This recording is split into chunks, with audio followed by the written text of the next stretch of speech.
रुला दिया ना बेचारे को। इसीलिए मैं सोच रहा था कि अगर विशाल के मम्मी पापा सेट पे ना आए तो अच्छा रहेगा। फिर से आंसू देखने को मिल रहे हैं विशाल के। मुझे बिल्कुल पसंद नहीं है कि उसकी आंख से एक भी आंसू निकले। भाई साहब बहुत रो रहा है वो। पूरे सीजन में रोते हुए ही आया। इमोशनल उस पर अटैक इतने हुए हैं, उसका हर्ट इतना हुआ है दिल बहुत ज़्यादा। शिवानी के बाद अगर रोने में मैं दूसरा नंबर देखूं तो विशाल को बहुत ज़्यादा रोते हुए देखा जा रहा है। और बार बार उस पर ऐसी चीज़ें आ जाती हैं कि वो रोने के लिए मजबूर। नहीं तो वो फन लविंग गाय है, उसको रोना कोई पसंद वसंद नहीं है। कल ही मैंने बता दिया था आपको कि फैमिली आने वाली है विशाल की, और आज वैसा ही देखा जा रहा है। प्रोमो आ चुका है, फैमिली आ चुकी है। और फैमिली ने साफ साफ अरमान पे टारगेट करना शुरू कर दिया है कि भाई जितने तुम साफ सुथरे दिखाई दे रहे हो, दिखाने की कोशिश कर रहे हो, उतने तो तुम भी नहीं हो।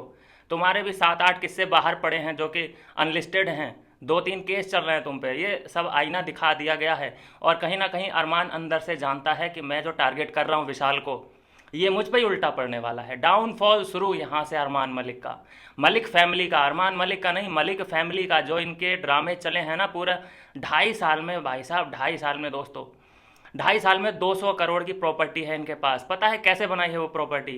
कभी कोई नाराज हो जाता है, ब्लॉग में दिखाते ही है, कभी कोई नाराज होकर घर से जा रहा है, कभी कोई नाराज होकर घर से जा रहा है। वो सब ड्रामे, ड्रामेबाजी, नौटंकियां हैं। आपने कई बार देखा होगा पायल को घर से भागते हुए।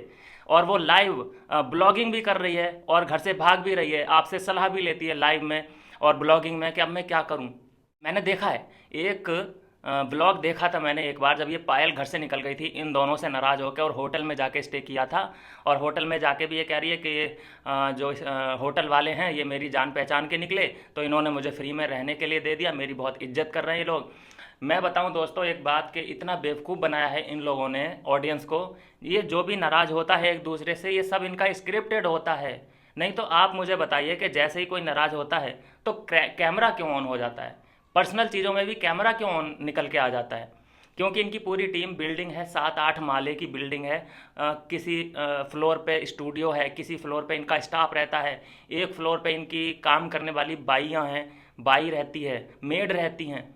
ये सब इनका कहाँ से बनाया? 2.5 साल में जो इन्होंने फिगर दिखाए हैं, कृतिका को किस लिए इन्होंने हायर किया है या शादी की है, उसका फिगर पूरा फ्लॉन्ट किया है। फिगर को आपने कई वीडियो रील्स ऐसे वायरल हैं कृतिका के, जहाँ पे वो अपना बस ये शरीर दिखाने में लगी हुई है, इतने टाइट टाइट कपड़े पहन के। ये ऑडियंस को बेवकूफ़ बनाने वाली बातें हैं जो ये कि अरे तूने मेरी बीवी के साथ में ये क्या बोल दिया तूने, ये तेरी हिम्मत कैसे हुई, तू तो गंदी नज़र से देखता है क्या?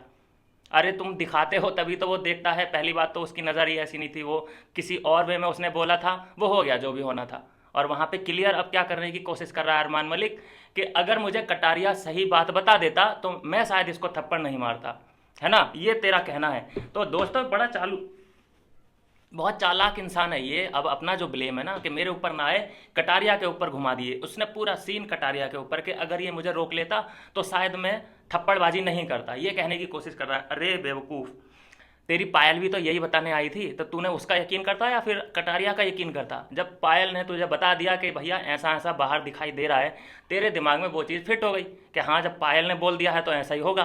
तू कटारिया की बात सुनता क्या? बीवी की सुनेगा कि कटारिया की सुनेगा?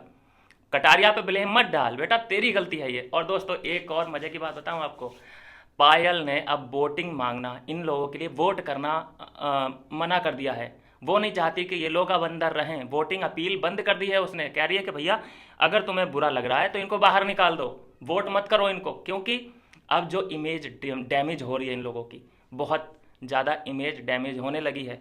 वो चाहती है कि जो भी बची कुची कसर है, जो इमेज बची है हमारी, थोड़ी सी साख बच जाए जिससे कि हम सरवाइव कर पाएँ। 2.5-3 साल में 200 करोड़, कैन यू इमेजिन? कोई कर सकता है? ईमानदारी से कोई कर सकता है इतना? नहीं कर सकता। ये सब फ्रॉडगिरी है। जो भी ये कंट्रोवर्सी करते हैं, लड़ाई दंगे करने की कोशिश करते हैं, ये व्यूज़ का सीन होता है सब। आपने देखा होगा पिछली बार भी ये कंट्रोवर्सी करने की कोशिश की थी अरमान मलिक ने, जब कौन था वो, UK07 राइडर का जो चैलेंज एक्सेप्ट कर लिया था बॉक्सिंग का, कि भाई अगर इसने चैलेंज किया है तो मैं एक्सेप्ट करता हूँ। तो ये क्या है, कंट्रोवर्सी से ही चलती है इनकी दुनिया। अब यहाँ पे जाके एक्सपोज हो रहे हैं कि भाई तूने मेरी बीवी को क्यों देखा या क्यों ऐसी बात कही। तो अब ये जो उड़ता तीर लिया है ना अरमान ने, ये उल्टा पड़ने वाला है। बिल्कुल सीन उलट चुका है। और जो विशाल के मम्मी पापा आए हैं एक्सपोज करके रख दिया है। अब जो ऐसी लग रही थी बाजी अभी तक जो ऐसी लग रही थी अरमान को बाजी के सब कुछ मेरे कंट्रोल में है, अब सब कंट्रोल से बाहर जाता दिखाई दे रहा है अरमान मलिक के। अब सब कंट्रोल विशाल के हाथ में आता दिखाई दे रहा है। स्ट्रॉन्ग पॉइंट बन चुका है ये। विशाल का पॉइंट ऑफ व्यू बहुत अच्छा है और जो सपोर्ट मिलता दिखाई दे रहा है विशाल को, तमाम ऑडियंस, लाखों करोड़ों फैंस अब विशाल की तरफ मुड़ते दिखाई दे रहे हैं। एक चीज़ क्लियर हो चुकी है, मम्मी पापा के आने से कई फ़ायदे कई नुकसान हुए हैं। जैसे कि फिर से इमोशनल चेहरा दिखाई दिया विशाल का। इमोशनल तो वो है ही बंदा, और एक्सपोज करके रख दिया है अरमान मलिक को। फिर से सफाई देते दिखाई दे रहा है कि भाई कटारिया ने मुझे नहीं रोका, कटारिया अगर रोक लेता तो ऐसा नहीं होता। बेटा अपनी गलती की के ऊपर चादर मत चढ़ा, पर्दा मत डाल। बेटा तूने गलती की है, थप्पड़ तूने मारा है, तूने सोचा ही नहीं कि क्या इसका दूसरा भी एंगल कोई निकल सकता है। बस तेरी बीवी को तूने देखा, उसने बोल दिया ऐसा ऐसा, वो भी ताव में आई थी, तू भी तहस नहस में आ गया कि भाई मैं इसको थप्पड़ मार दूंगा तो मेरी वाहवाही होगी, बाहर लोग मेरे नाम के पोस्टर लगाएंगे, बैनर लगाएंगे, चारों तरफ मेरे ही चर्चे होंगे कि मलिक फैमिली ने अपनी इज्जत को बचाने के लिए उसको पेल दिया। ये तरीके की तुम हाईलाइट बनाना चाहते थे, लेकिन उन चीज़ों में भाई बेवकूफ़ थोड़ी है जनता। अभी तक तुमने हुतिया बना लिया जनता को, लेकिन अब नहीं बना पाओगे। तो दोस्तों अपील आपसे इतनी है कि ऐसे फेक और फर्जीवाड़ा जो 7-8 किस्से इसके खुद के हैं, घर के बाहर के, ऐसे लोगों पे ट्रस्ट करना छोड़ दो, ठीक है। और अगर ऐसे लोगों को तुमने फॉलो कर रखा है तो अनफॉलो करो जाके। सबसे पहले पुण्य का काम ये करो कि इन लोगों को अनफॉलो करो, ठीक है। बाद में यहाँ कमेंट करना। मिलता हूँ नेक्स्ट वीडियो में नई अपडेट के साथ।